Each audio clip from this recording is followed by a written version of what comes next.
First of all, thank you, Mr. Chong, for taking our interview today. We well know that the House of Commons has unanimously recognized the persecution of Uyghurs as genocide.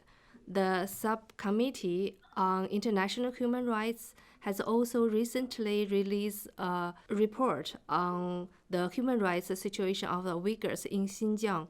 Can you share what are the next steps? Well, the next steps that we're calling on the government to take is to first recognize that a genocide is taking place.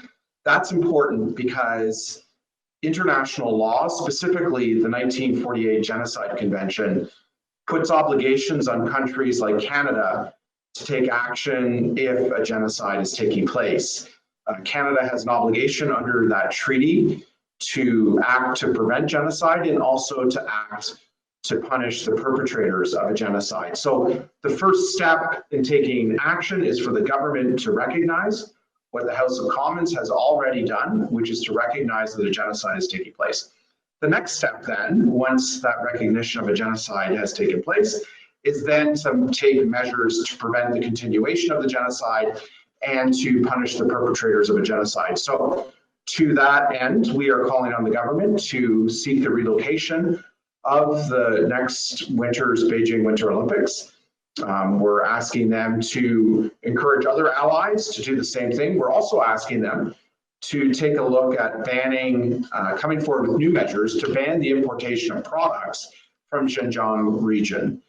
There's evidence that these products are being produced with forced labor, and we think the measures that the government announced about a month ago aren't sufficient to prevent the importation of products from that region. So we're asking them to put in place, to introduce new measures to ban the importation of products like tomatoes, cotton, and other products where there's evidence of forced labor being used.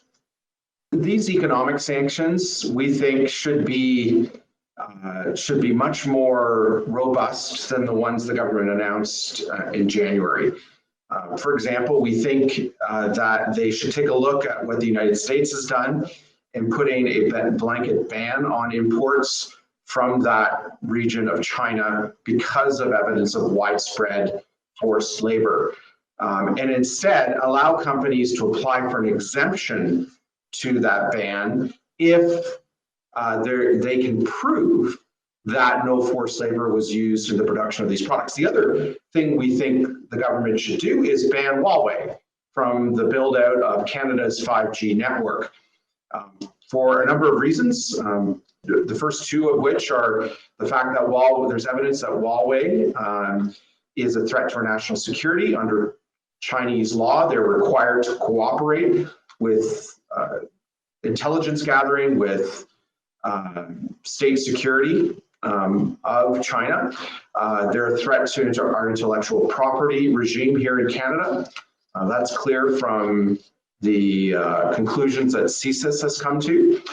And most importantly, in respect to the Uyghur genocide, there's evidence that they are participating in the genocide of the Uyghur people. There's evidence that they are helping to build the surveillance system that is an essential part of the Chinese Communist regime's tools to perpetrate the genocide in Xinjiang province. And so for those reasons, we think that the Liberal government should join with our other allies in banning Huawei from the build out of Canada's 5G network. We believe that the government needs to use the Magnitsky Law in order to punish those officials who are implementing this genocide. There's clear evidence of particular officials who have been responsible for implementing the plans of President Xi in Xinjiang province. And we believe that those people should be sanctioned through Magnitsky sanctions to make it clear that there are consequences for violating international law, for violating international treaties like the Genocide Convention. Other countries, other partners of Canada, other allies have already moved to sanction officials responsible for these violations, and we think Canada should work multilaterally to join our partners and allies.